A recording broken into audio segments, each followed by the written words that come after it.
পটল কুমার গানওয়ালা। পটল যতদিন না গান গাইবে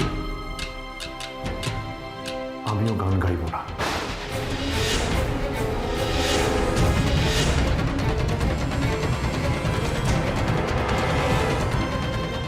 এটা আমার প্রতিজ্ঞা ঠাকুর।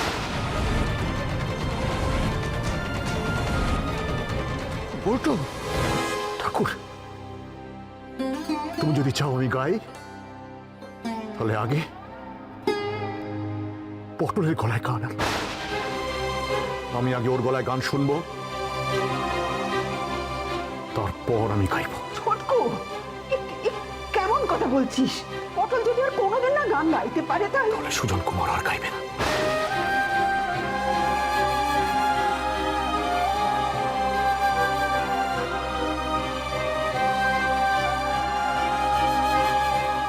কোনোদিনও না। ভয় পাচ্ছ কেন মা? তুমি তো বললে পটল আমার গাইতে পারবে। তুমি তো একথা মন থেকে বিশ্বাস করো, তাই না? তাহলে এখন তোমার বিশ্বাসটা কেন নড়ে যাচ্ছে মা? যে দোষ করলো তাকে শাস্তি না দিয়ে সমস্ত শাস্তি তুই নিজের ঘাড়ে নেবে বলতো? হ্যাঁ, আয় আমার সঙ্গে, অতিথির সঙ্গে কথা বলতে হবে। আয়। না দাদা, আমি ওর মুখ দর্শন করবো না। আমাকে ডাকবে না তুমি। তুই না থাকলে হবে না বলতো, তাই বলছি। আয়।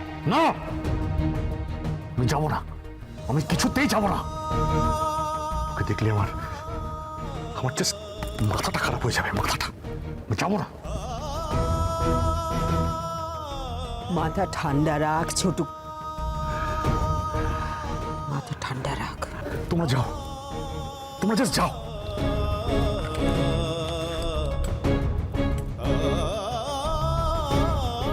না মা, আমি পারবো না, আমি কিছুতেই পারবো না। আমিও তো একটা মানুষ, আমরা একটা সহ্যের সীমা আছে, আমরা একটা সহ্যের সীমা আছে। আমাকে জোর করো না, আমাকে জোর করো না। আরো বড় সর্বনাশ হয়ে যাবে তাহলে।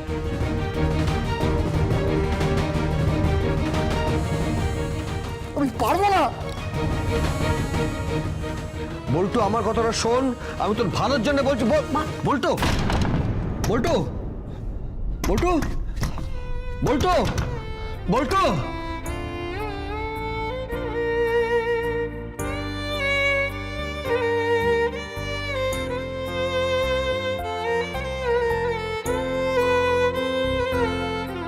বাবা মেয়ে দুজনের জীবনটাই শেষ করে দিল অদিতি।